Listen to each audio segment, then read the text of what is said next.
Hello friends, welcome back. This is Jeet Salal. Thanks for subscribing to my channel and thanks to my love and support. Guys, आज बात करने वाले हैं हम bicep muscle के बारे में और बात करेंगे उन मिस्टेक्स की, उन गलतियों की, उन स्टूपिड गलतियों की जो आप लोग करते हैं जिसकी वजह से आपका बाइसेप मसल का ग्रोथ नहीं हो पा रहा है।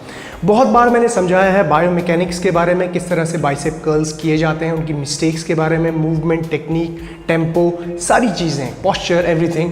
लेकिन आज जो मैं बात करने वाला हूँ वो वाली गलतियाँ नहीं, बल्कि वो गलतियाँ हैं जो अलग तरीके से आप लगाते हैं, यानी कि वेरिएशन से रिलेटेड, यानी कि उसकी फ्रीक्वेंसी से रिलेटेड। तो आज इसके बारे में आपको मैं डिटेल में इन्फॉर्मेशन दूंगा।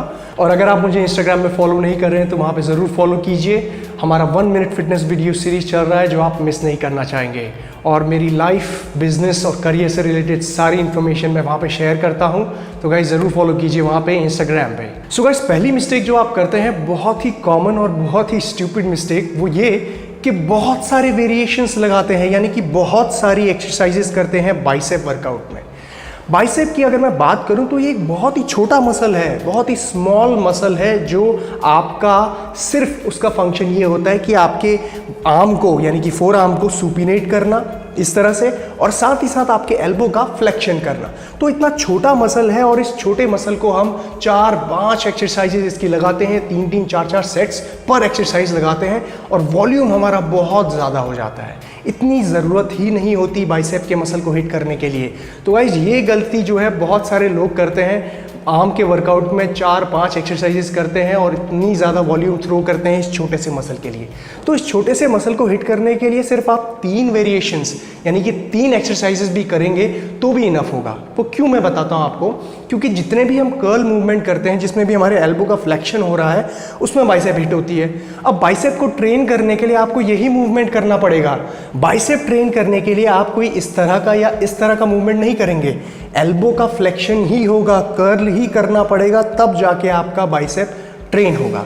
अब कर्ल भी आप कितने सारे वेरिएशंस लगाएंगे। आपने बाइसेप कर्ल्स बारबेल से कर लिया, फिर डंबल से कर लिया, फिर आपने हैमर कर्ल्स कर लिया, फिर उसके बाद आपने कॉन्सेंट्रेशन कर्ल्स कर लिया, केबल से कर लिया, सारे के सारे कर्ल मूवमेंट ही हैं। तो इतने सारे वेरिएशन लगाने की ज़रूरत नहीं होती जब हम बाइसेप के मसल को हिट करने की कोशिश करते हैं। स्पेसिफिकली जब हमारा ओरिजिनेशन देखेंगे, जब हम स्कैपुला से निकलता है और आपके एल्बो में अटैच होता है, इतना छोटा मसल, तो इसमें इतने ज़्यादा वेरिएशन करके हम कुछ नहीं, सिर्फ अपनी जो ग्रोथ है उसको हैम्पर कर रहे हैं, उसको रोक रहे हैं। तो समझिए इस चीज़ को, वेरिएशन 3 या 4 से ज़्यादा बिल्कुल भी नहीं रखने हैं और सेट्स भी लिमिटेड रखने हैं उसमें। दूसरी स्टूपिड मिस्टेक जो लोग करते हैं वो ये है कि बाइसेप में बहुत हाई फ्रीक्वेंसी जाते हैं। हाई फ्रीक्वेंसी से मेरा मतलब है कि हफ्ते में 3-4 बार बाइसेप को हिट करते हैं डायरेक्टली।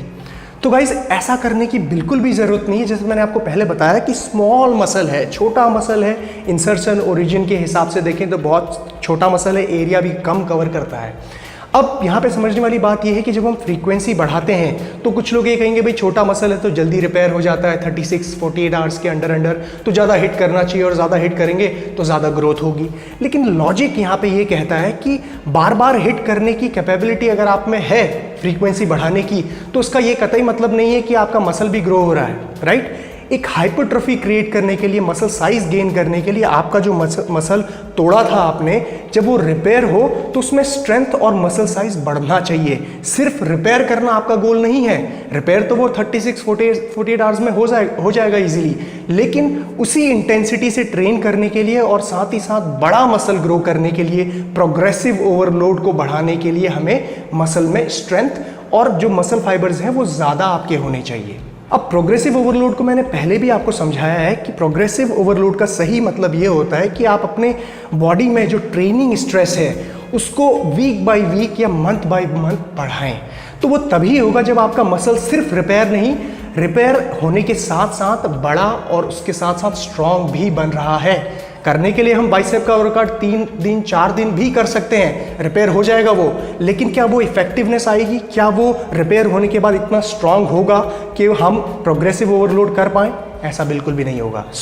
ऐसा करने के लिए आपकी फ्रीक्वेंसी को थोड़ा सा कम करते हुए हफ्ते में 2 दिन ट्रेन करें या फिर मैक्सिमम 3 दिन ट्रेन करें, दैट्स इट। क्योंकि ध्यान देने वाली बात यहाँ पे ये है कि डायरेक्ट हिट जब हम बाइसेप का करते हैं तो उसके साथ साथ दूसरे दिन जब हम पुल वर्कआउट्स कर रहे हैं, जैसे कि आप पुलअप्स कर रहे हैं या रोज कर रहे हैं या डेडलिफ्ट्स कर रहे हैं, तो उसमें भी आपका बाइसेप वर्क हो रहा है। एनी कर्व मूवमेंट, जब एल्बो फ्लेक्स होगा तो बाइसेप आपका काम करेगा। सो डायरेक्ट हिट आपका 2 दिन अगर आप करते हैं, बाकी के दिन आप बैक के मूवमेंट्स में, डेडलिफ्ट के मूवमेंट्स में ये हिट हो रही है, इनफ होगा। तो समझिए फ्रीक्वेंसी को इतना ज़्यादा भी नहीं बढ़ाना है कि आपकी जो ग्रोथ है, हाइपरट्रोफी है, जो गोल है मसल साइज बढ़ाना, वो आपका हैम्पर हो। अब तीसरी स्टूपिड मिस्टेक यहाँ पे ये आती है कि बहुत ही ज़्यादा हैवी वेट का इस्तेमाल करना बाइसेप मूवमेंट में। अब समझिए कि मैं हमेशा ऐसे कहता हूँ कि किसी भी मसल को हिट करने के लिए, किसी मसल को ग्रो करने के लिए ब्लंट फोर्स ट्रॉमा चाहिए होता है हैवी वेट का, बिल्कुल सही बात है।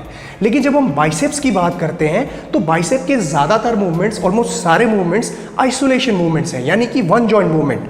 कर्लिंग आप कर रहे हैं, वन जॉइंट मूवमेंट। किसी भी तरह का बाइसेप, बारबेल, केबल, कोई भी कर्ल, वन जॉइंट मूवमेंट, उसी में आपका बाइसेप हिट होगा। अब जब हम हैवी वेट लगाते हैं तो आइसोलेशन मूवमेंट होने की वजह से, वन जॉइंट मूवमेंट होने की वजह से उतने हैवी वेट का जो प्रेशर है वो दूसरे जॉइंट्स में भी ट्रांसफर हो जाता है, जैसे कि रिस्ट, एल्बो में तो है ही, जैसे कि शोल्डर जॉइंट। तो उससे इंजरी के चांसेस बढ़ते हैं। बहुत सारे लोग जो हैवी ट्रेन करते हैं उनकी रिस्ट में प्रॉब्लम रहती है जब वो बाइसेप कर्ल्स लगा रहे हैं, क्योंकि नेगेटिव्स में आपका फोर आर्म ही होल्ड कर रहा है, आपके रिस्ट ही आपकी उस वेट को हैंडल कर रही है। तो बहुत सारे लोगों को ये दिक्कत रहती है।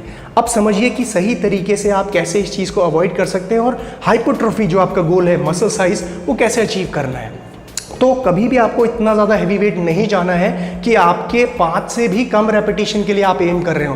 3-4 रेपिटेशन, वो 4 rep max, 3 rep max, 1 rep max test करने की बिल्कुल भी ज़रूरत नहीं है आपको बाइसेप कर्ल्स के मूवमेंट में। आइसोलेशन मूवमेंट, छोटा मूवमेंट है आपका, छोटा मसल है, कोई ज़रूरत नहीं है। हाइपरट्रोफी रेंज में रहेंगे अगर हम 8 रेपिटेशन, 6 रेपिटेशन, 12 रेपिटेशन तक जाएंगे, 15 रेपिटेशन तक जाएंगे, तब भी ठीक होगा।